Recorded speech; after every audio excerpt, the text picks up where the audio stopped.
Gracias, presidenta. Buenas tardes, señoras y señores parlamentarios. Buenas tardes, señor Lehendakari. Empezaré por uno de los asuntos que más preocupan a los ciudadanos vascos y es la situación de crisis económica en la que nos encontramos. Empezaré por una obviedad que conviene recordar también aquí en el Parlamento vasco. Euskadi no es una isla y, por lo tanto, nos afecta para bien y para mal lo que ocurre en el mundo, lo que ocurre en Europa, lo que ocurre en el resto de España, las decisiones que en esos ámbitos se toman y, lógicamente, también lo que ocurre en Euskadi. Así nos ha afectado y nos afecta tanto la situación financiera internacional como las decisiones tomadas por el Gobierno central de Zapatero o el de su Gobierno, señor Lehendakari, y más que nos va a afectar en el futuro. Por ejemplo, a los ciudadanos vascos nos afectó la bajada del sueldo de los funcionarios, la congelación de las pensiones, el incremento del IVA o el retraso a 67 años de la edad de jubilación, todas ellas medidas regresivas y claramente injustas impulsadas por el Gobierno socialista de Zapatero, impulsadas por su partido político, señor Lehendakari. Y nos ha afectado recientemente la última reforma laboral, la suspensión del límite de 2 años para encadenar contratos temporales y la extensión hasta los 30 años del contrato de aprendizaje. Medidas reaccionarias que precarizan el empleo, impulsadas por eso que usted llama en su guión, que fue entregado hace unos días, fuerzas neoliberales, fuerzas a las que usted pertenece por la vía de la práctica política, usted y su partido político. Podríamos recordar el fracaso absoluto de la reforma laboral del año pasado. Podríamos recordárselo a los socialistas aquí presentes que en su momento nos pidieron tiempo para analizar los resultados. Pues bien, desde entonces, el 93% de los contratos que se han firmado en Euskadi desde la aplicación de esa reforma han sido temporales. Es decir, el Gobierno central ha sido y es responsable por acción o por omisión de la situación económica de España. Y la conclusión es evidente. El actual Gobierno central es una rémora evidente para los ciudadanos vascos porque no ha dado prácticamente ni una durante los últimos años. Y es responsable también su autocomplaciente Gobierno, señor Lehendakari, que habitualmente nos repite lo de la crisis financiera internacional para no asumir su propia responsabilidad y echar balones fuera. En Euskadi vivimos en una situación evidente de crisis económica. Tenemos casi el doble de parados que hace 2 años o 2 años y medio. Ciudadanos víctimas de la situación económica internacional, pero también víctimas de la aplicación en casa de una serie de medidas económicas equivocadas. Lo que usted nos ha propuesto hoy por la mañana son vaguedades, medidas que en el mejor de los casos llegan tarde. Lo cierto es que el futuro para Euskadi es complicado, que el número de desempleados va a crecer y que el crecimiento no va a ser tan positivo como se planteaba hace unos meses. Lo cierto es que la salida de la crisis todavía no se atisba y la situación puede volverse muy complicada. Todo esto, lógicamente, nos obliga a modernizarnos en todos los sentidos.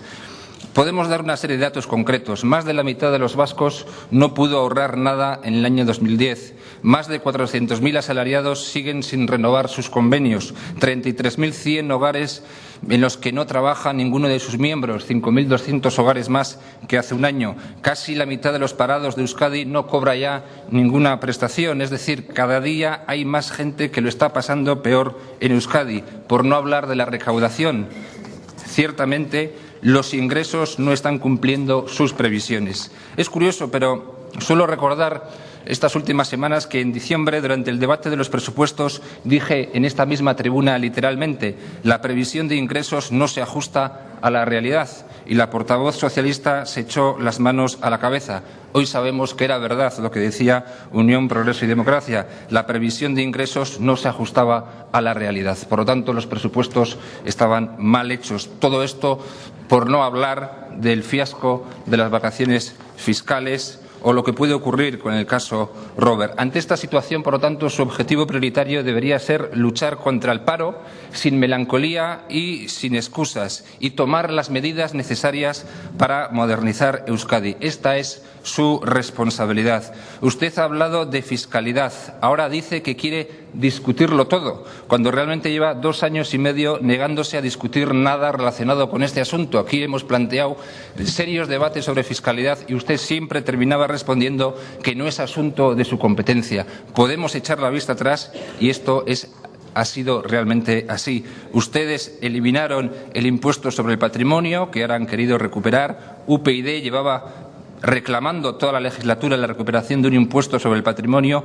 que no provoque deslocalizaciones ni, desde luego, paraísos fiscales, como ha prometido el diputado general de Álava. Ustedes bajaron los impuestos a los que más tienen en el resto de España. Ustedes bajaron el impuesto de sociedades. Esa es la política fiscal que ustedes, los socialistas españoles, han aplicado en el conjunto del país. Ustedes aplicaron, por lo tanto, una política fiscal claramente regresiva e injusta.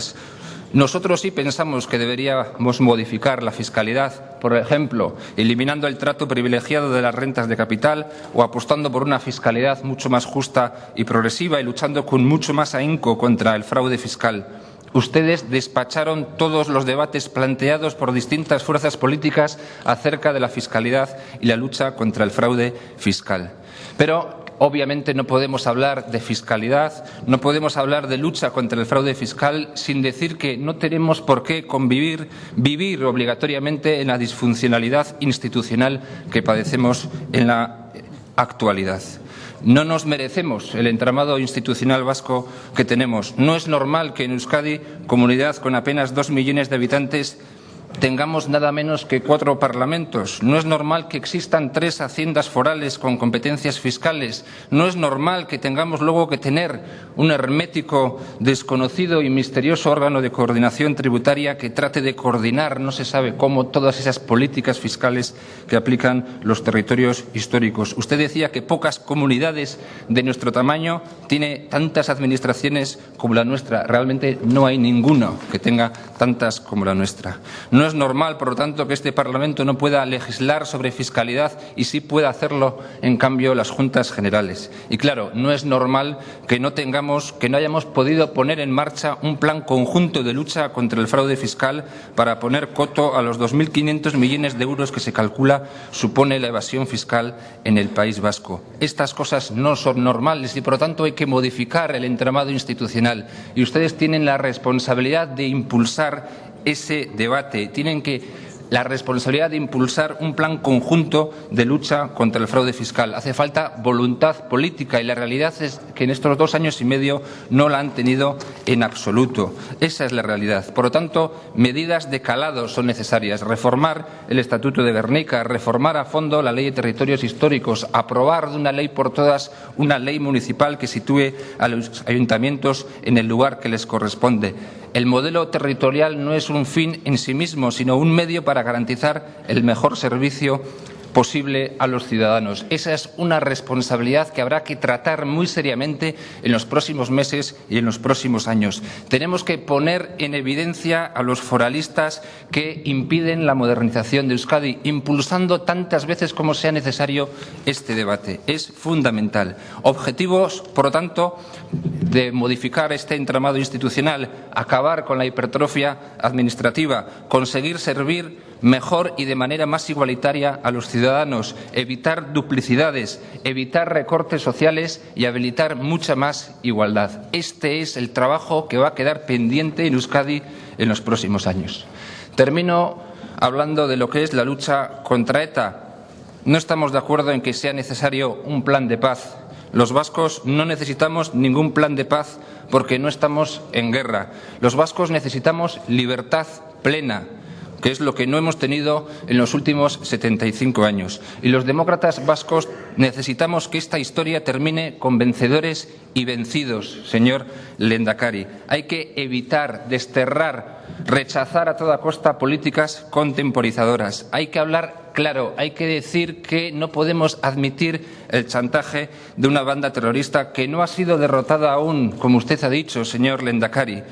ETA sigue viva, sigue amenazante, sigue a la espera de acontecimientos, está tratando de chantajear al conjunto de los partidos políticos y a la sociedad. Esa es la realidad. Su objetivo es, por lo tanto, imponer un proyecto político al conjunto de la sociedad. Por lo tanto, lo que hay que reclamar aquí es el Estado de Derecho y la legalidad vigente y las libertades. No hay que inventarse ningún plan de convivencia nuevo. Ya lo tenemos. Es la Constitución española y es el Estatuto de Gernika. No podemos entender que ustedes hayan considerado algo positivo que los presos de ETA hayan dado su apoyo al acuerdo de Gernika. El acuerdo de Gernika es un pacto entre nacionalistas para defender un modelo basado en la negociación política y que pide nada más y nada menos que la amnistía, lo cual supondría la impunidad y legitimar décadas de terrorismo. No estamos de acuerdo. Ustedes han venido diciendo en los últimos años que solo esperaban un comunicado de ETA, el que anunciara su final. Pues bien, ese todavía no ha llegado. Por lo tanto, no estamos de acuerdo en que ustedes vean positivo que los presos de ETA hayan apoyado este acuerdo de Gernika, un acuerdo antidemocrático para imponer el modelo de negociación. Tampoco podemos permitir que algunos logren, como pretenden, reescribir un relato fabulado o inventado. Pretenden colarnos, señor Lehendakari, la teoría del conflicto político, algo así como ETA y el Estado enfrentados y produciendo víctimas en ambos lados. Hay que desterrar todo esto, hay que decir que es una gran mentira. Tienen Señor ustedes Maneiro. que decir que no están de acuerdo. Voy terminando, señora presidenta. Señor Maneiro, le solicito, por favor, que acabe ya, porque si no está restando tiempo de sus compañeros. Gracias. Termino para decirle, señor Lehendakari, no tengo tiempo de analizar cada una de las políticas impulsadas, pero lo que se necesita es formular de verdad y de manera creíble un discurso alternativo al nacionalista. Todas las políticas que ustedes han aplicado en los últimos 2 años y medio han estado caracterizadas por el miedo reverencial que ustedes tienen al nacionalismo. Sean ustedes como son y no tengan miedo y defiendan los derechos de ciudadanía y la derrota de ETA. Gracias, presidenta. Gracias, señor Maneiro.